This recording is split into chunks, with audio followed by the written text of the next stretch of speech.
Welcome to a new edition of Inside Boxing Weekly. I'm your host for tonight, Jeremiah Pricer, and with me, as always, is John Einrunhofer. How are you doing, man? Good, Jeremiah. Good to be here tonight. A lot of boxing to talk about tonight, and there are a lot of fights this past weekend and recently and coming up, so I think there's plenty of interesting topics to talk about. Yeah, it's kind of nice. There was a lull in the action for a little while, but frankly, it's been a pretty good third, fourth quarter for boxing. Of course, I got to say that our sponsors are BetNow.eu. If you have some money you want to put on some of the fights, go to the website, click on the banner, use Truth50 as your promo code. You get a little something back. We're also brought to you by the Retired Boxers Foundation with Jackie Richardson and Alex Ramos. They do a good job over there. Again, fighters do not have 401ks, so if you want to chip in a little bit, it'd be much appreciated. We're also brought to you by Seat Giant. If you want to buy tickets for a fight, again, click on the banner. We get a little something back. Help us out. Be much appreciated. Anyways, let's start with the Saturday fight. And I didn't catch any of the I still have yet to catch Callum Smith versus John Ryder. I've been a bit busy. I had work today, just got home, did the family thing, just got my boys to bed. So I did plan on watching it. But from what I hear, by and large, people thought that John Ryder won.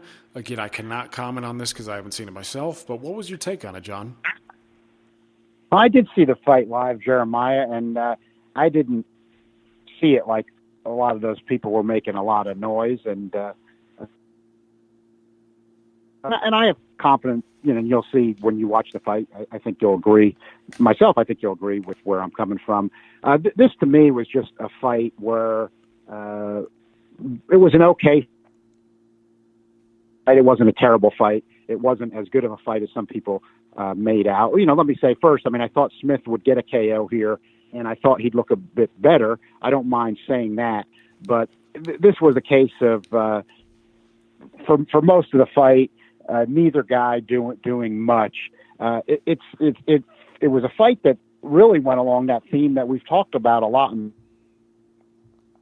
I think it applies a lot in present-day boxing. I think the present-day boxers, I don't think there's any less talent in the past. You might even argue with training, conditioning, size, things like that. There may not be more. There's certainly not more toughness just because of what the older fighters had to go through. But there could very well be more talent and more physical ability. Why I say that is, I think fighters just are more aware, even some of the subconscious, of some of the dangers of the sport. We've always known it's been dangerous, and why I'm saying all that is, these early rounds, we're really through the majority of the fight between Smith and Ryder. Not much was happening.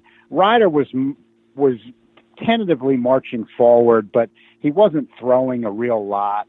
But the criticisms of Smith were accurate in that Smith was just really letting Ryder push him back for no reason. He really didn't need to. He wasn't using his physical size and strength and getting his jab out there and really throwing power punches behind it. But he was doing enough. He was still boxing well enough that there was a lot of rounds earlier in the fight, really for three quarters of the fight, where you could have been giving either guy these rounds. When I see posts, and you've seen them on social media about people saying, "Oh, I can't find 7 rounds for Callum Smith," that's ridiculous, frankly. A lot of these rounds could have gone either way, but you could easily find 7 rounds for Smith. Certainly I did. I thought Smith did win the fight. I could see the fight being close, but a lot of those rounds could have gone either way. If somebody liked something Ryder was doing, mainly I would say merely the fact that he was just kind of marching forward, you might give him some of those rounds. Ryder, while he did better than expected going the distance, and the fight was competitive, but in the sense that neither guy was being all that effective or doing that much. What I will give Ryder in this fight, as opposed to Smith, but it was not enough, in my opinion, to win him the fight, was what I did see in this fight was we got to about round 11, it was round 11, and it was kind of like out of the two, Ryder's light switch kind of went off where he saw that, hey, neither guy's doing a lot in this fight. I think I'm going to actually go for it and try to do something here. And I did give him the 11th and the 12th round. He landed a few decent shots, but as we know, this is boxing with a 10-point must system, and you're not giving people 10-8 rounds most of the time, almost all the time nowadays, unless there's a knockdown. And there were no knockdowns in this fight, so basically Ryder wins 2 rounds there. He had one other round. Maybe he might have clearly won. I'm not saying you couldn't give him any other rounds, but for me, it was really the opposite of what a lot of people were saying. I can't see how people really got to 7 or 8 rounds for Ryder clearly and say, you had people out there saying this fight was a robbery. I didn't see that. I didn't see this, even though he did better than expected, I didn't see a particularly noteworthy performance from Ryder except for going for it in the 11th and 12th. I'll give him that. I think it was more about Smith performing below expectations. And we've seen this before with him against Skoglund and Holtzkin. I mean, how much more watch the fight, did Ryder really do a lot more than a Holtzkin? Not, he had a better last 2 rounds, but on the over the course of the rest of the fight, not really. I do think it's a black mark against Smith, though, going forward. I don't think it's temporary either. He's 29 years old. He's had some times I've really liked him because of his size. He's 6'3", punching power. I always felt he projects well at light heavyweight, but light heavyweight's a very tough division. And with performances like this and the talent level of light heavy, I don't see that. I think he's, despite what some of the rankings might be, I think he falls behind clearly some of the other guys at 168 pounds. You'll have to make that decision when you watch the fight, but that's what I think seeing it. And want to get your thoughts on things just from what you've taken in. But what I want to add on this, and I think is going to be a theme, for at least for me as we get into other stuff, there's really just a lot of evidence that there's too many weight classes. And an example of that would be the ring recognizes Callum Smith as a 168-pound champion. Transnational did not. They're looking better the turned out when you look at this fight. But if we're ranking 8 to 9 divisions and Smith's fight at light heavy, Ryder's got to fight at light heavy. Ryder's not near a top 10. He's not anywhere near it. And Callum's would be barely breaking a light heavyweight top 10. And why I say that is because it adds perspective on a fight like this. Instead of looking at a fight like this and saying, wow, Callum Smith is the 168-pound champ of the ring, and John Ryder just went 12 with him and had a good 11th and 12th, and you get into this overrating of Smith and Ryder, that's too many weight classes. And that's, to me, I think there's a lot of fights that are exhibited that lately, and we're going to go over them, but I think this fight was the classic Exhibit A of too many weight classes. Yeah, and again, just to note again that I have not seen the fight. I've just been a bit busy, but I do think that the ring, again, I do like that I think they mostly get it right. I think they do a good job, but in terms of crowning Callum Smith, their champion, I just couldn't roll with it. And I understood, so Douglas Fisher did clarify on why it happened, and they've done this 1 versus 3 thing for a while. It is part of their championship policy. They'll even go further out if there's a reason to do so. But Douglas Fisher's reasoning was that Smith is in the World Boxing Super Series tournament. He's taking the bigger risks. He should be rewarded for that. And I do think that's fine. It's not as if that doesn't hold up at all. But my problem is when you're crowning a number 1 and a number 3 guy, and the number 2 guy is healthy, like I think it was Gilberto Ramirez at the time, it still leaves too many questions. So saying that Callum Smith is the 168-pound champion for them. You still have people who associate the ring with the lineal/linear champion. Obviously, that's a bit problematic, too, because they broke with the line a long time ago. I can cite numerous examples, Antonio Esparagoza, Darius Michalczewski, et cetera, et cetera. I don't like crowning the 1 versus 3 because, again, it just leaves too many questions. Unless the number 2 is like, in like the Vladimir Klitschko situation where, Vitaly was he was often injured and, you just couldn't expect them to fight. And so they let him and I think it was Ibragimov or Chagayev have that. To me, that made sense. But this does not. And I think you're right, too. With Callum Smith, I think he's a top 10 at 175. The back end of the division it's not really strong right now. With his accomplishments, I think you reward him enough to be at least inside the top 10. But I think you're right. I mean, it puts things into perspective. And I fault the ring for doing this a bit too much now. They did it with Inua and, Emmanuel Rodriguez. They did it with Jorge Linares and Anthony Crolla, which I think, looking back in retrospect, looks like a bad call as well. But yeah, they need to stop with doing this stuff. But I have yet to see the fight again. I don't know if you want to make. I will say one final thing, and then I'll pass it on to you, and then we'll move on. But what I also want to say is Callum Smith, to me, has followed up a good 2018, winning the World Boxing Super Series, with a pretty lackluster 2019. I mean, I thought that even if he would have stopped John Ryder, but Hassan Endam, who's really a middleweight, looked completely outsized there, and then arguably losing to John Ryder. Yeah, and now you have to look back then and piece things together and sometimes change your view, right?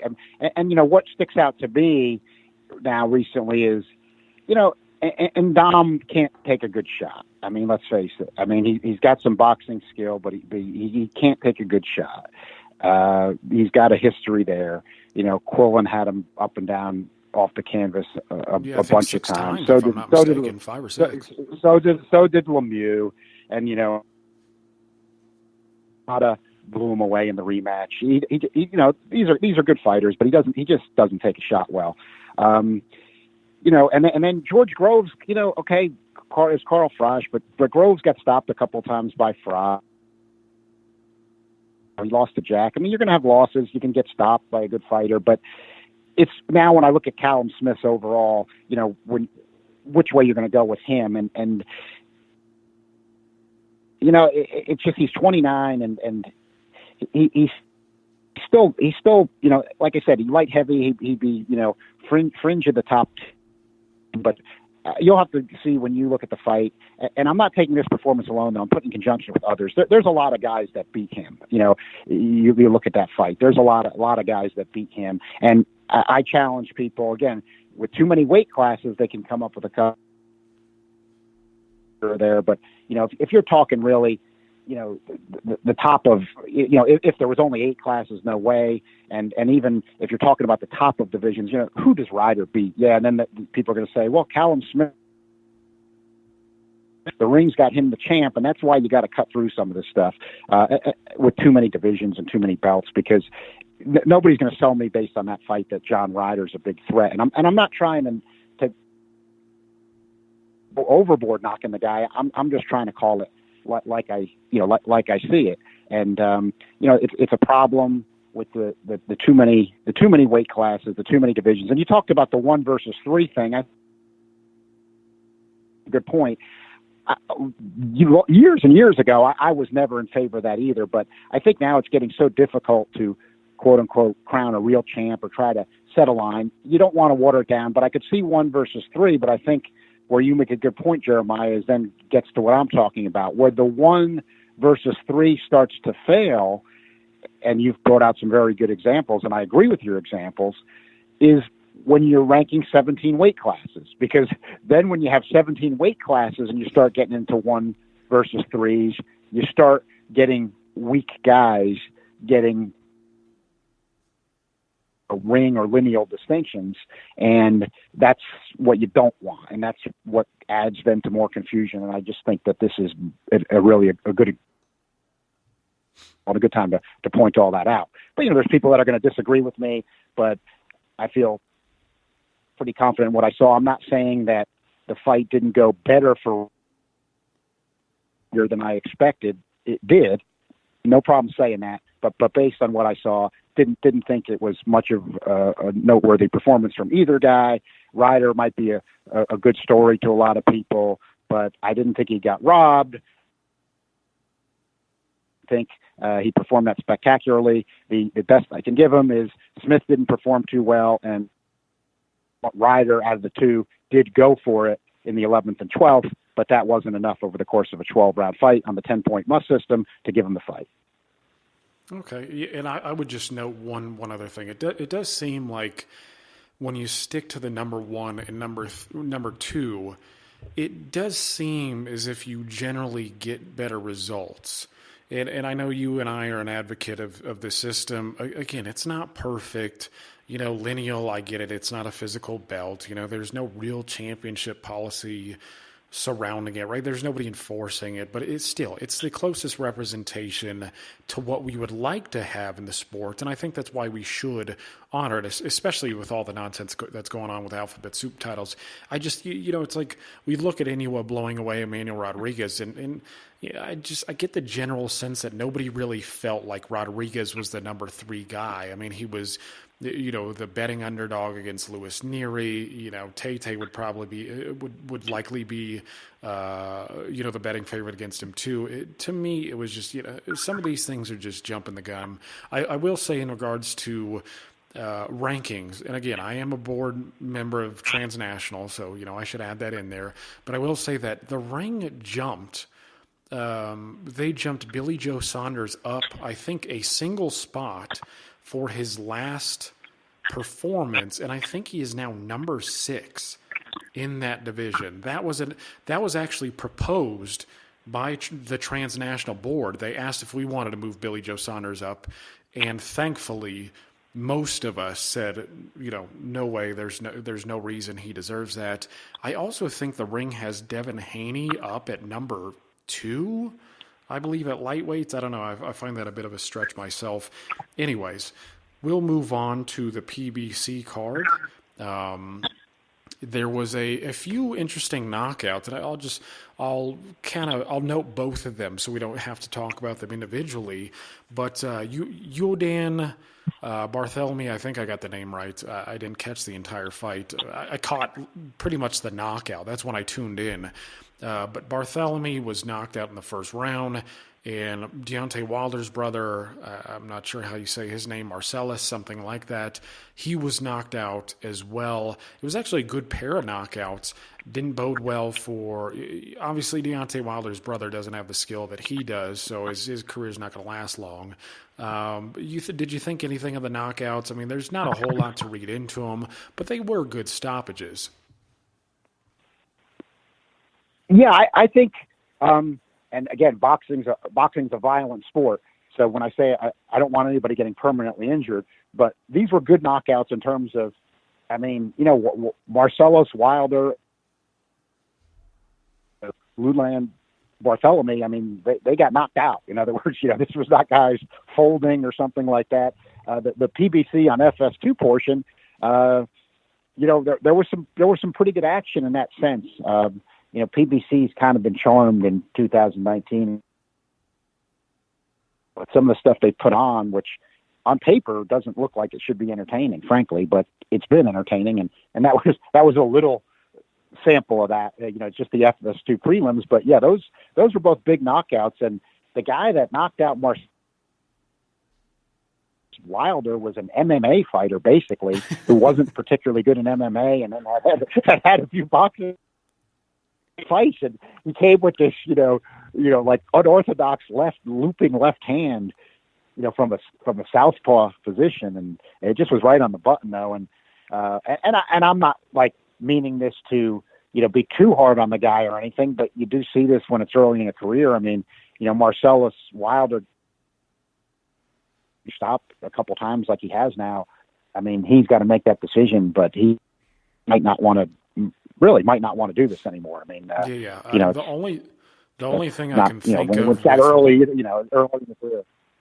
Yeah. The only thing I can think of with Wilder now is maybe they compare him with who is it, Tommy Fury? Maybe they compare him with Tommy Fury when we get Deontay Wilder and Tyson Fury for the rematch. There you go. Put that together. That'll add an interesting little sideshow to the gig. Speaking of Yeah, it's also interesting, not being too unfair. He could even fight Huey Fury out there because Huey Fury won't throw any will hardly throw any punches. So even though he's at cruiserweight, maybe he can move up and he'll be fighting a guy that doesn't have to worry about throwing too many punches at him.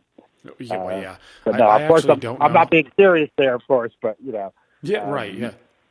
Yeah, well, I don't know how it, Tommy Fury fights, to be honest. I think that's his name. I don't know. I don't really follow it that closely. I suspect that he's not as skilled as either one of his brothers. He's probably a long ways away from Huey, to be honest. But yeah, I just think it'd be a nice little sideshow. I think it'd add a little bit to it. Anyways, speaking of interesting, I thought the best fight of the night was Brandon Figueroa versus Sija. I mean, this was pretty much all action from the sound of the gong. I mean, Figueroa is a tall guy. He reminds me a lot of his brother Omar. He's tall, but he doesn't fight tall like he should. He didn't really. There were times when he would fight behind the jab, and he actually looked good when he was given a little lateral movement. But by and large, again, he had an approach that was very similar to his brother Omar. I mean, it was all about work rate. He's obviously a southpaw as opposed to Omar being an orthodox fighter. I thought, I disagreed with the draw. I didn't think it was outside the realm of possibility. I scored it 7-5 for Brandon Figueroa. But it was a damn good fight. Lots of punches. I think it was a bantamweight record or the second most punches ever thrown in a bantamweight fight. But it was fun. Yeah, it was what they had it, and that mattered. It was supposed to be a 122-pound fight. Now, I thought I go both ways on this. There's certain situations where I think a guy is just not safe, and it's going to be signal that the other guy's going to have an advantage. And what I'm getting to is Seha weighed in at like just over 126, which is the regular featherweight limit, and the fight went on. I couldn't tell. I thought with Brandon Figueroa's talent level, I thought maybe Seha in shape. But then we've seen other examples, like one of the most famous, and I thought it was a huge disadvantage for Corrales, is in the second fight between Castillo and Corrales after the first fight, which was one of the 10 best I've ever seen. Castillo did that to get an advantage, and he had a big advantage. He came in way overweight. We saw Neri do that in the rematch with Yamanaka.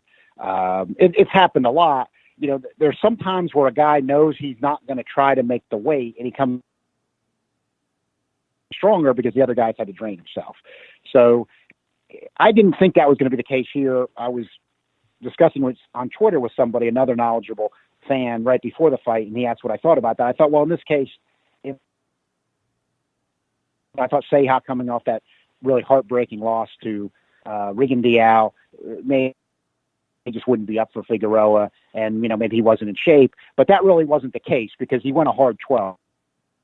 So what I'm going to say, and you've got to adjust based on what you see, to take in all the facts, I think Seha did end up having an advantage. And if you look before the 12th round, even though I agree with you, Jeremiah, Figueroa could have gotten the decision. Figueroa was a little bit tired before the 12th. Then he came in and won the 12th. And I was thinking during that, Seha did look strong. And I thought, that could be the difference, is that, Figueroa had to drain, had to make the 122, and he's fighting a guy that didn't. When you got into the late rounds, I've never seen Brandon Figueroa, even though this was a tough fight, he throws a lot of punches, a good work rate. He usually doesn't tire at all. And he came on the 12th, but he did tire a little before the 12th. And I thought that could have been the difference here. I don't think that's making excuses or going too far. So it was a little bit unfair in this case to Figueroa. And of course, we had another fight on that card where Neri was only 1 pound over the weight, 119. And speaking of Neri, and Rodriguez wouldn't go forward with the fight. So two different examples of what happened. And, I think it might have cost Figueroa here. Yeah, maybe it did. I just, the performance itself, I was impressed by Sija. He banged to the body consistently. Actually, that was probably the most impressive feature of his game is, how often he was going downstairs. I personally thought that's what played a little role in the Brandon Figueroa melting down a little bit before the final round. Again, it's hard to tell. We're not the fighters. We're not actually in there. So, and Brandon Figueroa did note that, Seja was the one who missed the weight. Maybe he felt that Seja was a bit stronger than, the other guys he's been in there with. Of course, maybe that's just because Seja is naturally, again, there's a lot that goes into it. And it's really hard to tell. It's hard to tease out the facts there. But the thing about Brandon Figueroa is to me, he looks a ton like Omar Figueroa. I mean, I don't know if he's going to amount to much more than Omar Figueroa did at 135. To me, they just seem so close in talent and styles that it's hard to figure out how exactly that's going to play out.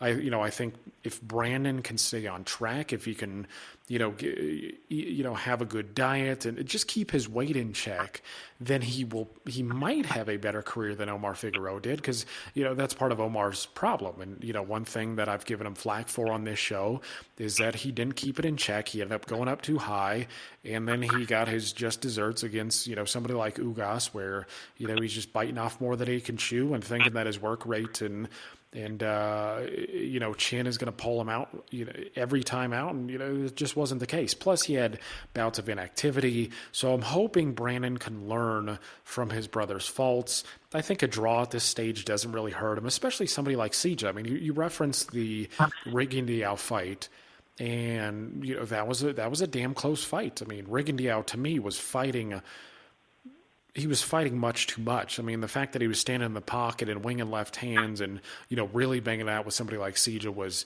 either a sign that he wanted to entertain the fans, or maybe likely that his feet just aren't what they used to be, so he can't move as much. Either way, Seja was nip and tuck with somebody like Rigondeaux, and Rigondeaux is still technically the lineal champ at 122.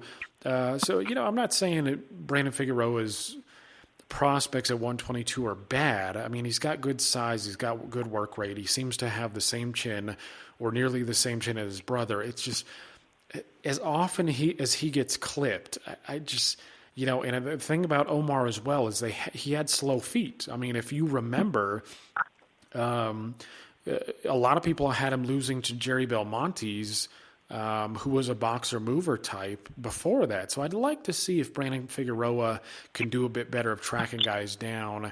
Maybe he can sharpen his skills up, box a little bit more. He can improve, I think, on what Omar laid, but I'm just not sure. I don't know. Where do you see Brandon's future?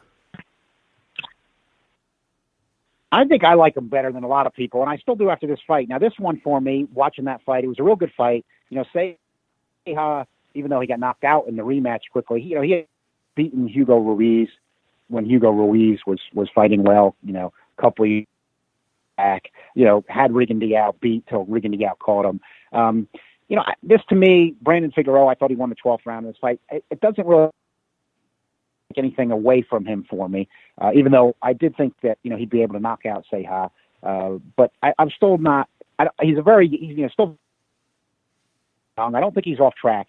I agree with you in the sense that he's a tall guy for the weight class. He'd even still be a tall guy as a featherweight. I think if he wants to move up, he can. There's not any real difference in those weight classes. It's 4 pounds.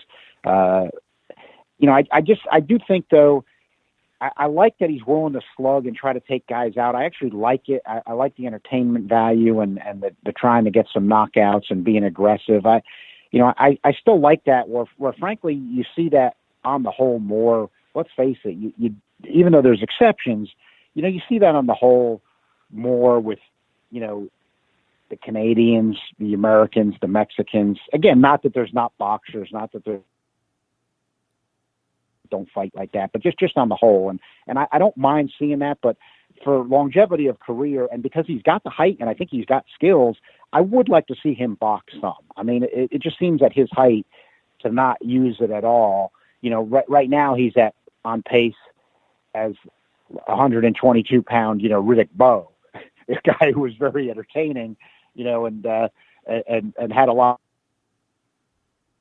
goals and slugged it out. But, we know what that did to Riddick Bowe's career longevity, even though he was taking shots from, Evander Holyfield and Andrew Gallardo over 5 fights.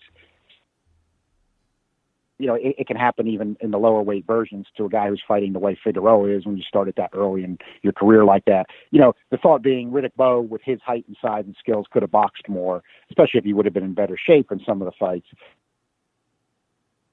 And, Brandon Figueroa seems to be in really good shape, unlike Omar a lot of times, as you've alluded to. But I think that with Brandon Figueroa's height, he really should probably box some. He should start mixing it up, do some of what he does, but pull back here and there and mix it up a little bit and maybe give yourself a little more career longevity. But I still think his immediate future is good. Yeah. I mean, I think he could bridge the gap. I think he could box a bit more, but still, keep the work rate. Those guys kind of remind me of Paul Williams a little bit, where, they're tall guys, but they like to fight on the inside. Right. Paul Williams is like that. Yep. Yeah. I mean, he reminds me quite a bit of him, but I think he could integrate, like working a couple jabs before he gets inside and banging the body. I mean, I really liked some of his body shots. I mean, he was going upstairs and then would go downstairs often, and I think that's a great punch. I mean, it's like Mickey Ward. That's a great shot if you can utilize it effectively. So again, I like what I saw there. It's just, I just think he needs to start with the jab more. He needs to tighten up his boxing, be a bit smarter about it. Just think a little bit more. But anyways, we'll see how his career progresses. And speaking of career progression, we now have an incredible feat on the fight before the main event. I mean, incredible. I mean, we now have a 4-weight champion in Leo Santa Cruz, and he beat convincingly. I mean, it just, again, what a fine performance in a wonderful way to win your 4th crown. But yeah, he beat Miguel Flores, who was ranked like 137th by BoxRec going into this. A guy who couldn't even beat Chris Avalos, and that's not to say he didn't have spots, right? I mean, he was competitive against Avalos. He's had a couple losses before then. But to me, honestly, this was a joke. I mean, Santa Cruz is a nice guy. I mean, I like his demeanor. He has fought a few good fighters and guys like, Frampton twice and Abner Mares, but again, this to me was just a favor from Al Heyman, being able to fight a guy on Miguel Flores' level for a vacant trinket like this. Again, I just think it's a joke. I wasn't that impressed with the performance. I didn't think Flores deserved the shot. I didn't think Santa Cruz deserved the shot. I don't know. What do you say? What do you say? But yeah, I think to use the phrase from Happy Days, which became legendary for a lot of things. I mean, I think I like Leo Santa Cruz. I like his demeanor, and I actually like his talent as a fighter. But he jumped the shark on this one. It's just an example. Again, it fits the theme. It's a lot of what I wanted to talk about on this show, because we talk about it a lot, but I think there's a lot of good examples recently. This is another one. This is too many belts, too many weight classes. You got Leo Santa Cruz. I mean, he's not. Who's he going to fight? Again, if there was 8 weight classes, is he fighting for a world title against? Again, if boxing was set up the way it should be, and I think the fans need to at least try to force it by paying attention to these types of things. That's why I like to preach about it a lot. Would Leo Santa Cruz be fighting for a world title against Lomachenko, or even they talk about. It hasn't happened yet, and I don't see it happening in the near future. He's going to fight Gervonta Davis, even though he's talking about it. Again, they're both with PBC. It's not happening, and I'm just saying in theory, Coleman. I mean, I think Lomachenko's the top, but I mean other guys that are threats at least. Teofimo Lopez and Richard Comey. I mean, Leo Santa Cruz is not fighting any of these guys for a lightweight championship, a real lightweight championship. I'm talking about if there was one and we had 8 or 9 weight divisions, and they're trying to hype this fight with this Flores guy that he's going for his 4th title. And like you said, he's got, 4 combined fights with Maris and Frampton, which are good fights, and those are real opponents, so to speak. But there's been way too much of this from him lately. I sensed it's actually harder to get a backlash from boxing fans than it should be, in terms of too many people get fooled with these belts and these weight classes. But in this one, they didn't seem to. I saw knowledgeable fans who were saying, I'm just going to take a nap during the Santa Cruz fight, change the channel. I found myself resting my eyes briefly during the Santa Cruz. Yeah. Part in protest, part in reality of, the Wilder fight, which we'll get to later, didn't start till midnight Eastern, and, us on the East Coast in the U.S.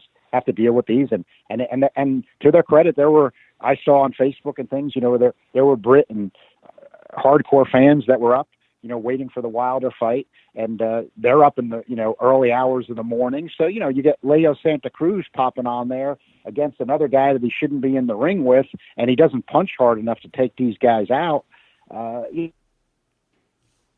He fought that Rivera guy. How many guys like this, even though he took him out, he fought Kiko Martinez. Too many of these fights for Santa Cruz. And he does have some talent.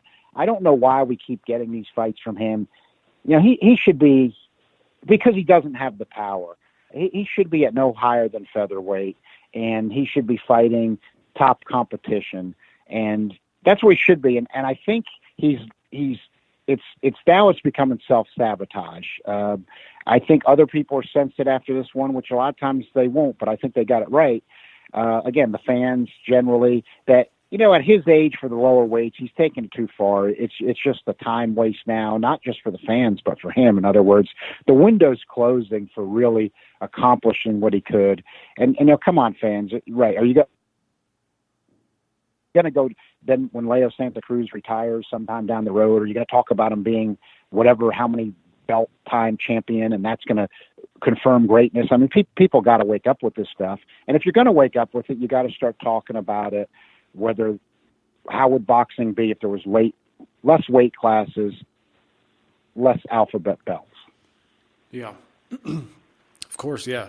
And when you survey the Leo Santa Cruz landscape, which I am, just for comical effect, and you look at who he beat to win these alphabet trinkets, to be a quote-unquote 4-division titleist. I mean, he won a vacant IBF belt from Vusi Malinga at 118. He won let's see here. Okay, so he beat Victor Terrazas for a belt at 122. Let's see, about 126. So it looks like he got to fight Abner Mares for, a belt at, 126. And then we see this. I mean, this is some of the hardcore fans that I've seen. I actually think they got it right here. And they were asking questions like, who's a better 4-division titleist? And again, this is all for a joke, but they're asking who's a better 4-division titleist between Leo Santa Cruz and Adrian Broner. I mean, and it's not because they're being serious about these guys' accomplishments. It's because, honestly, who's worse? I mean, when you break it down and you take a look at how things have gone and who they fought, I mean, it's a joke to me that either one of these guys are, 4 weight class titleists and people actually put that achievement up on a pedestal. But the bad thing is we reference 8 divisions all the time. We talk about 1 division per. If these guys were forced to pick or choose, and Leo Santa Cruz had stayed at 126 and actually given, Carl Frampton the rubber match like he said he would, I'm not exactly sure if he had given Leo Gary Russell Jr. a fight, he may well have been the champion at 126. I don't know who was at bantamweight when he was down there, but maybe he would have been the champion at 118. I don't know. Adrian Broner could have been the champion at 135. Again, we've referenced this on the show before too, but I think all he needed to do was beat Miguel Vasquez, which I think was very doable, and he would have been the champion at 135. I mean, it's not as if these guys, like you said, are devoid of talent. It's just, they're playing the weight hopping and trinket snatching games. It's bloating their resumes. And like you said, man, more hardcore boxing fans need to be in tune with this and call it out for what it is. I just wasn't impressed. I hope that he. And another thing, too, I think, which is to your point, is if there were only 8 divisions and Leo Santa Cruz was a featherweight looking to jump up to lightweight and actually win the world's championship, well, you'd be looking at, the Vasil Lomachenko, Leo Santa, or the Lomachenko. Comey Lopez winner. I think that's probably going to be for the champion, depending on who wins and how they do it. But yeah, I mean, you just see how much tougher that would be, and that sort of task keeps guys in their place. Yeah, I think fans really, and we know it's hard to do, but you do have, Ring and Transnational are still ranking 17 divisions. I actually think it would be worth one or both, considering dropping it to 9.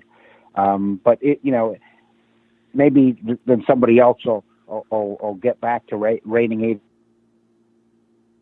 8. But I think the fans got to do more of this, because, like you pointed out, if they can do it where they can get the idea that Broner and Santa Cruz are kind of doing scam here, whatever you want to put it, by picking up all these trinkets, you can get the idea and take it farther. And I think then it's some of the fans that don't go back and look at the history deep enough, but they should at least listen up on it, because you can learn it. It's just like if you're an older fan and when the WBO came along, and you're just like, why are these guys quote unquote recognized? I mean, who decided they're recognized? I mean, because the promoters wanted to run a scam. I mean, I, as a fan, there was never some day I said they're recognized. But it's the same with these weight divisions when they add a 168 or they're adding a 122.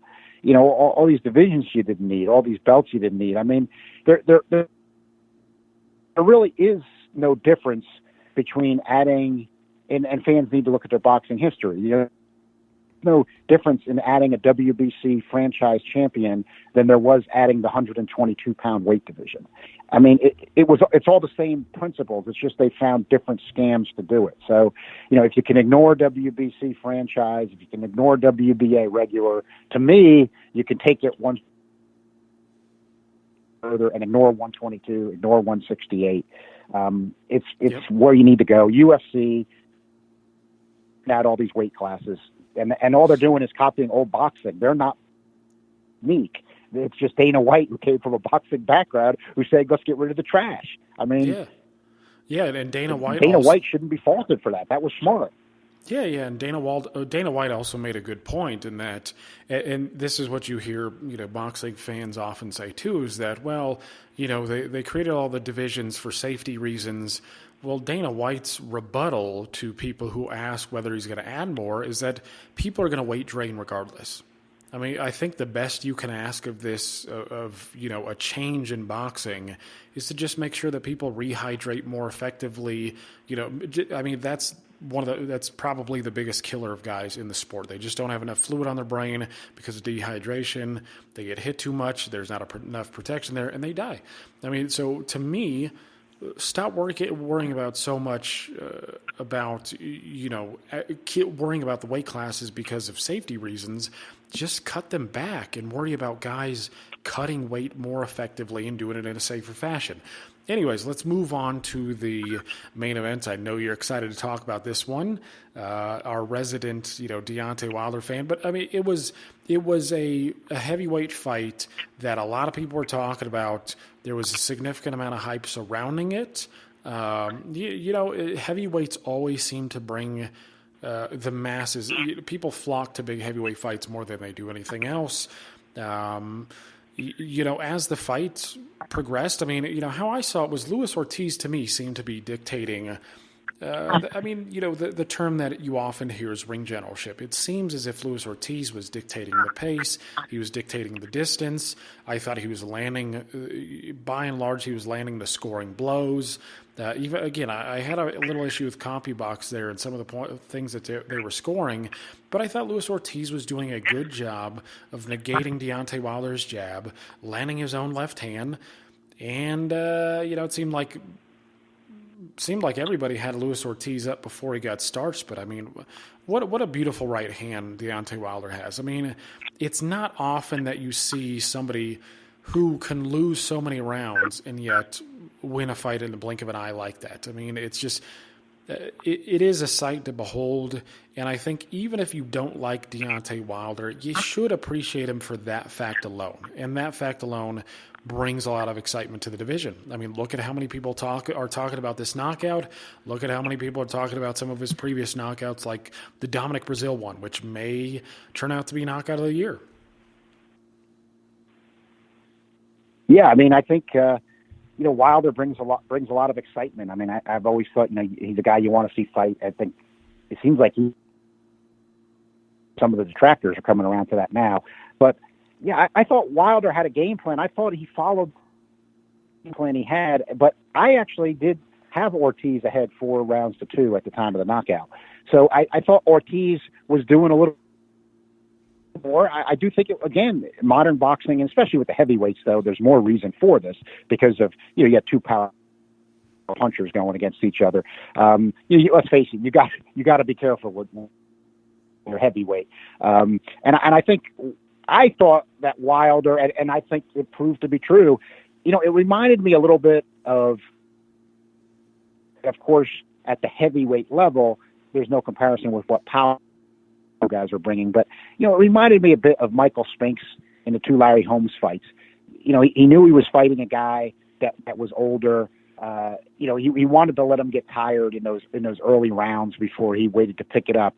And I think that, you saw in the seventh, the round that Wilder knocked Ortiz out in, even though, yes, it was sudden one punch that you saw Deontay Wilder start opening up with his 1-2. I've been saying it for a long time, Jeremiah. I mean, I think his 1-2 is underrated. I think, in that sense, he doesn't have a stiff jab like Larry Holmes, but he can be like a modern day Larry Holmes because he can throw the 1-2, and he's a guy that's 6'7" with a bigger right hand than Larry Holmes, whose right hand was underrated. Both guys that were kind of thin in the legs. And, you saw in the seventh, Wilder start to pick it up with his 1-2. And he picked it up with his 1-2, and the next thing you know, a bomb was landed, and it was a beautiful shot. And Wilder did a great job putting himself in position for it. He threw the jab out first. And, Luis Ortiz knows how to fight. And he got caught, and the fight was over. But I think Wilder was waiting. He was waiting for Ortiz to tire out a little bit. But, he does take a chance. I did have him behind in the fight. I thought those rounds were close enough that, he could get some rounds. But I did think Ortiz was doing a little bit more. And, Ortiz is a big puncher himself. And I don't think Ortiz did anything to disgrace himself. I'm not going to say a guy has a weak chin because he gets knocked out by Wilder with one shot. So I thought it was a real performance by Wilder.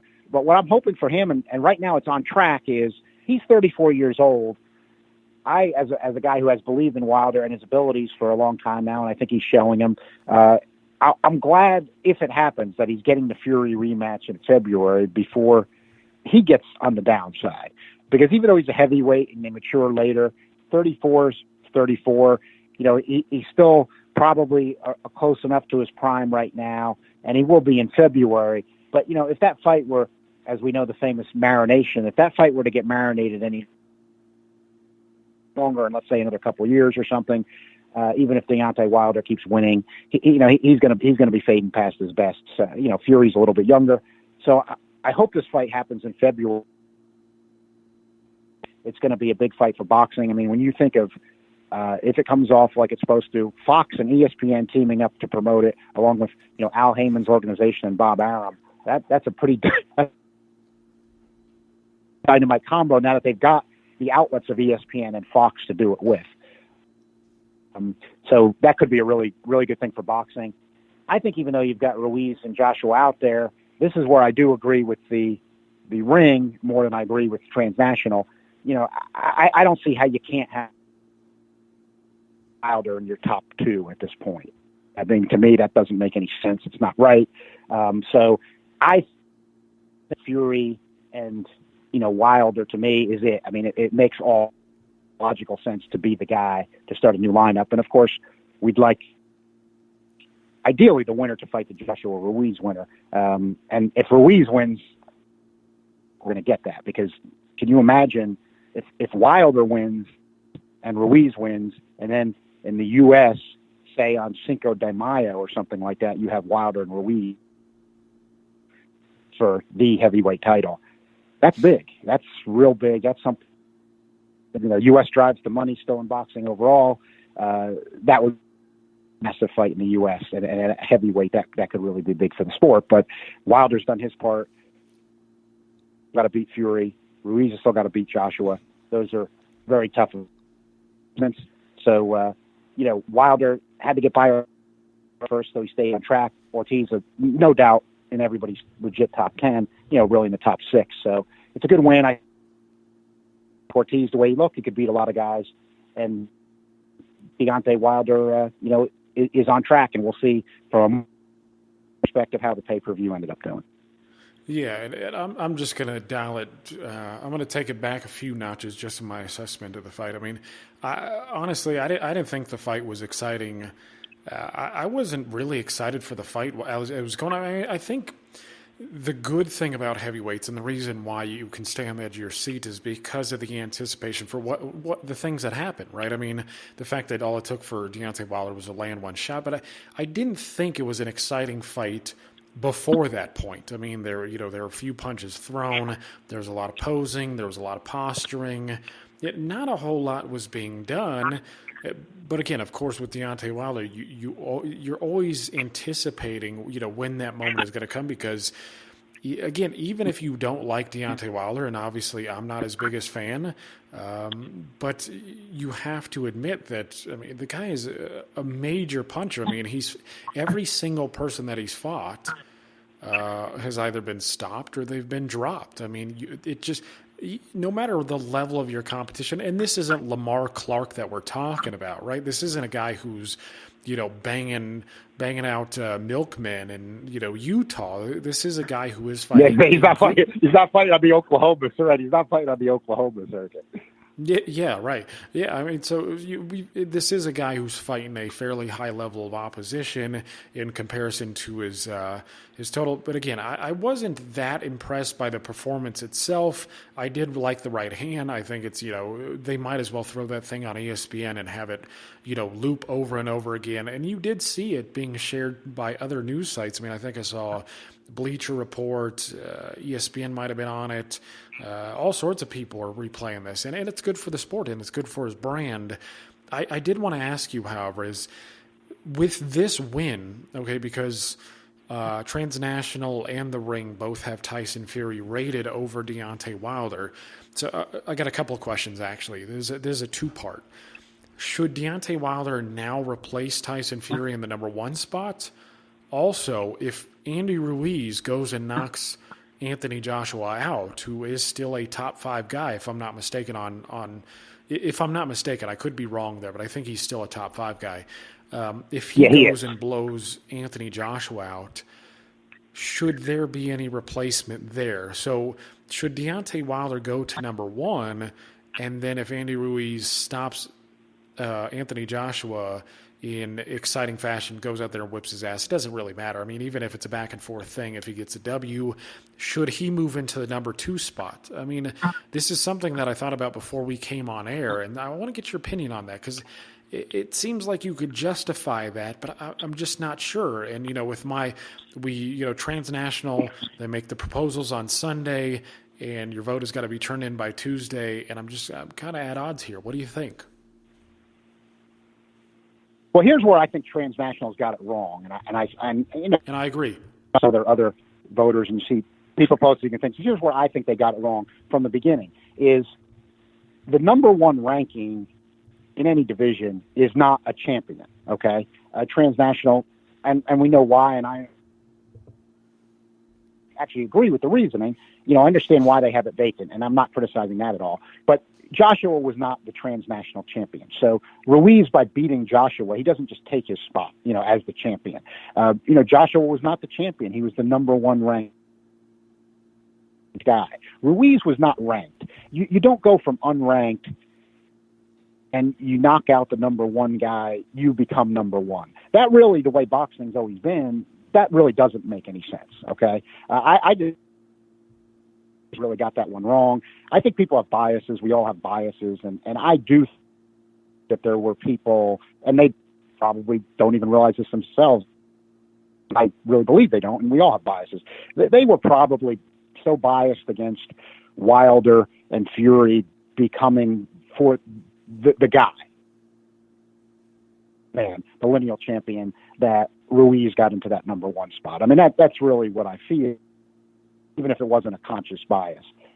But I thought it was reaching. So that's the way I think. Now, you make good points about what might happen. So based on that reasoning I just don't think, even with another knockout of Joshua, 5 at this point, got to give a lot of credit to Ruiz. He'd be right there. I'm just not putting him ahead of Wilder and Fury at this point. Now they tend to do it more where they'll put him ahead of Wilder and not Fury, or where you see these people's opinions. The thing for me that I do that they don't do, but I've always do, and I think in boxing history this would be kind of a traditional feeling, is I understand with the PEDs and the layoff, why Tyson Fury would possibly not be recognized as lineal champ, and I lean myself. But nobody filled it while he was gone. I mean, we all can agree with that. Joshua and Wilder, for that matter, had their chance. They didn't do it. If they would have fought, they would have filled it. They didn't do it. So Fury comes back. He has a draw with Wilder, who's a top guy. I think that puts him in the number one spot. I don't buy that argument that, well, with the draw, we thought he won the draw. Transnational didn't invoke the robbery clause. Ring didn't have anything like that either. So it's a draw.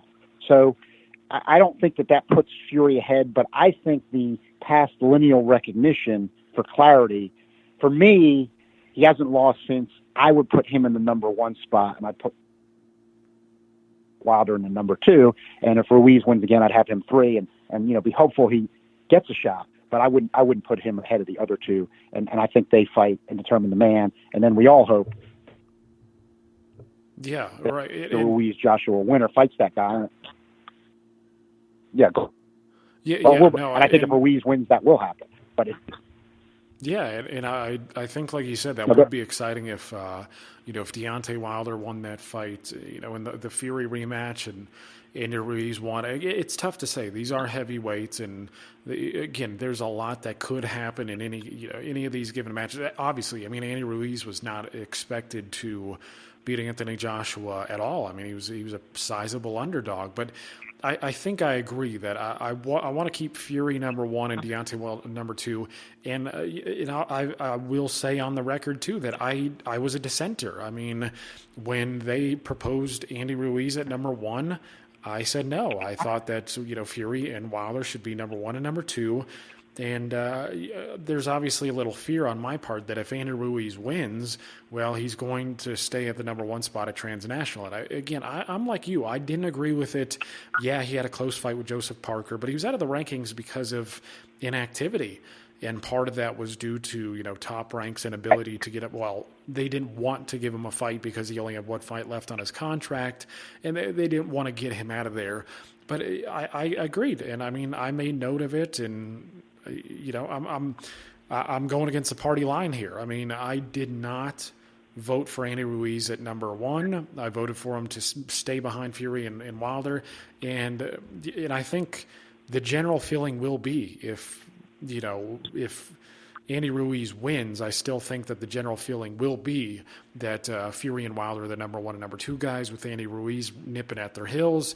Of course, if Anthony Joshua wins, he's got to be, the number three guy, in my opinion, especially with Dillian White and all the other things that have transpired. I mean, Ortiz will probably drop a notch or two. I'm not sure. Again, I haven't seen the proposals, but Fury and Wilder in February, I like it.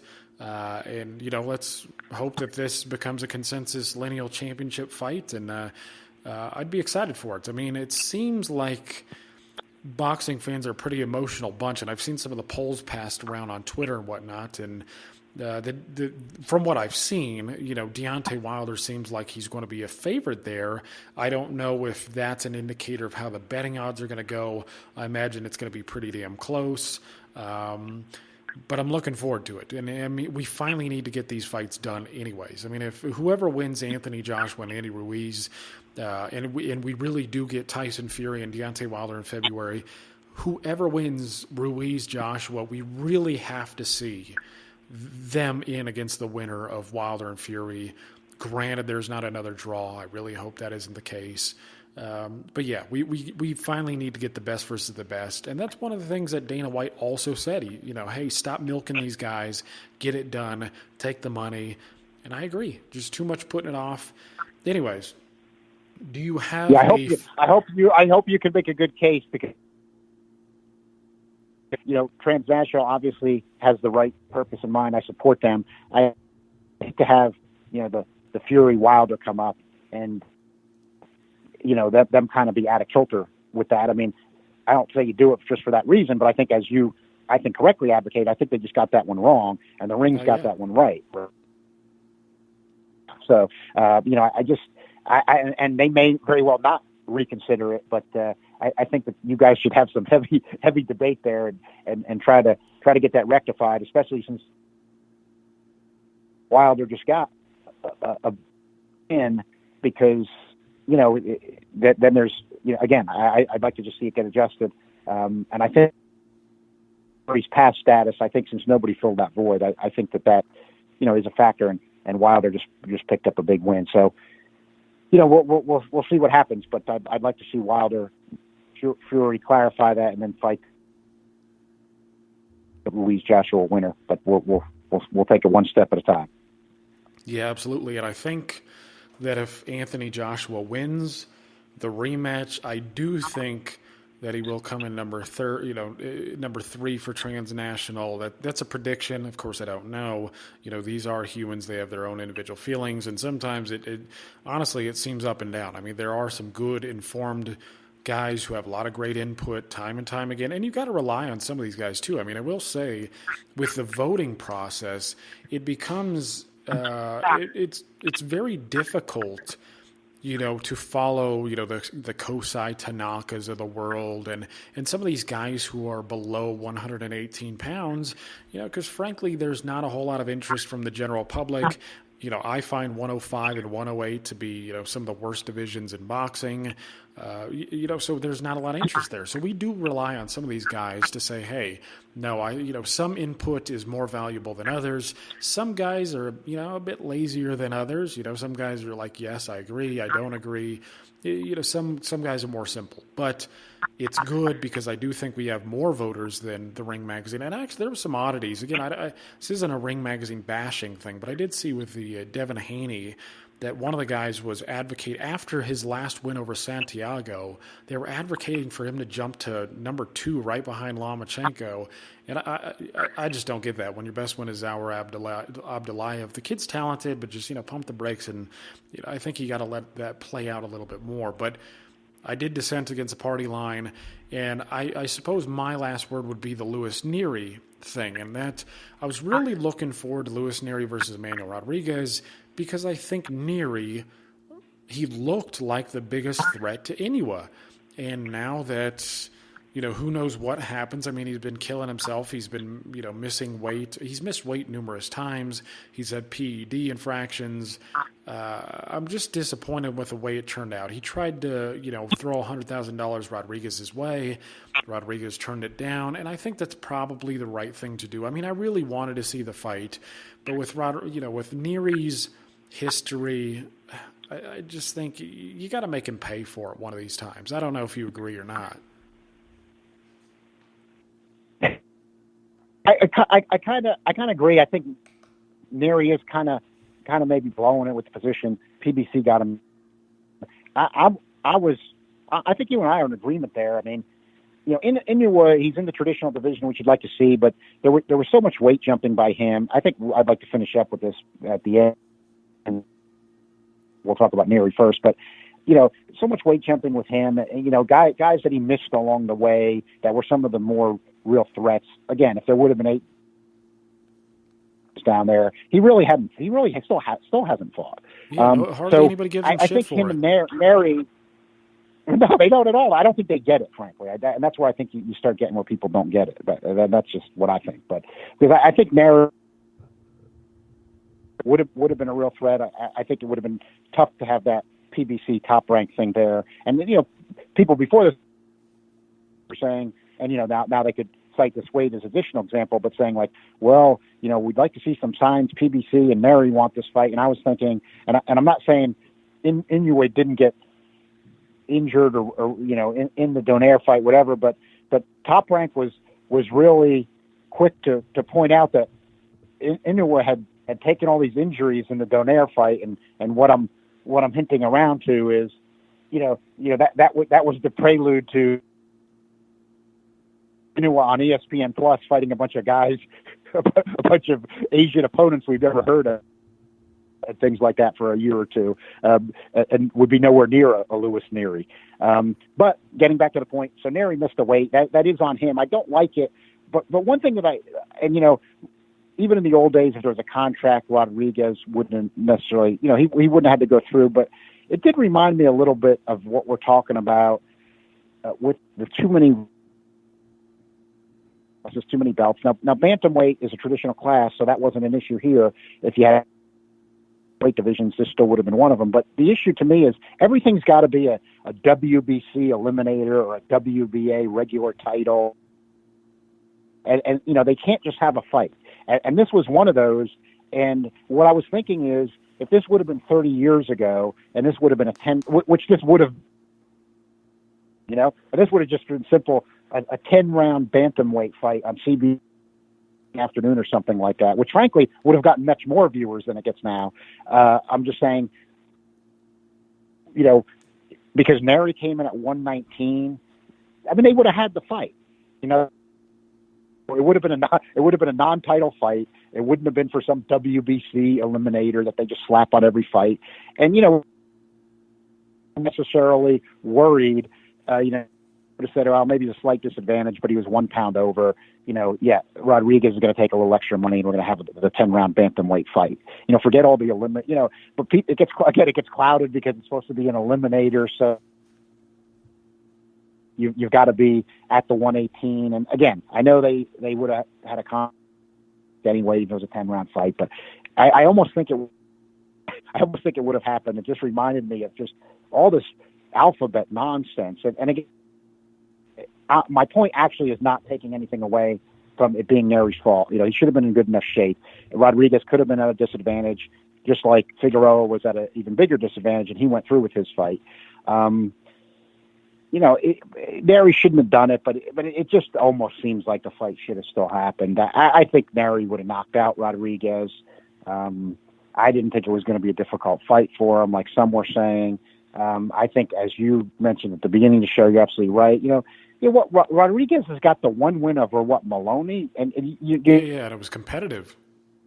The rest of his record, and it was competitive, and I don't think. World class wise, I don't think particularly highly of Maloney. I know Australians like him, but you look at the rest of Rodriguez's record. He was undefeated, but you look at who he fought. I'm just saying, Neri is a threat. I think what Neri really ought to do now is, like you said about killing himself. I don't think that's probably an exaggeration. Just looking into his history. And, he shouldn't have the PED thing, obviously. Unfortunately, it's a problem in boxing. But I just think for him, I think even forget the 122. This guy should just give him some cushion. He's a big puncher. Just start fighting at, I would, if I were him, PBC, put him at featherweight, have him start a campaign there. I actually think he'll do well. And, it's too bad we won't see him in Inoue fighting. But let's face it, we really weren't going to see that anyway, which is, the way boxing's currently set up. Yep, it's a lovely, lovely game. 4 weight division champions and PEDs and all. It's tough sometimes, but yeah, I mean, you hit the nail on the head as you usually do. And we'll wrap this up. As always, we're brought to you by BetNow.eu, the Retired Boxers Foundation. If you go to BetNow.eu, use the promo code Truth50. Also brought to you by Seat Giant if you need some tickets at one of these fights coming up. I don't know, maybe Crawford, Kavialauskas. I don't know. Whatever you're going to help us out, click on the banner, yada, yada, yada. Anyways, for your host, I'm Jeremiah J. Pricer. And with me is John Einrenhofer. Have a good night.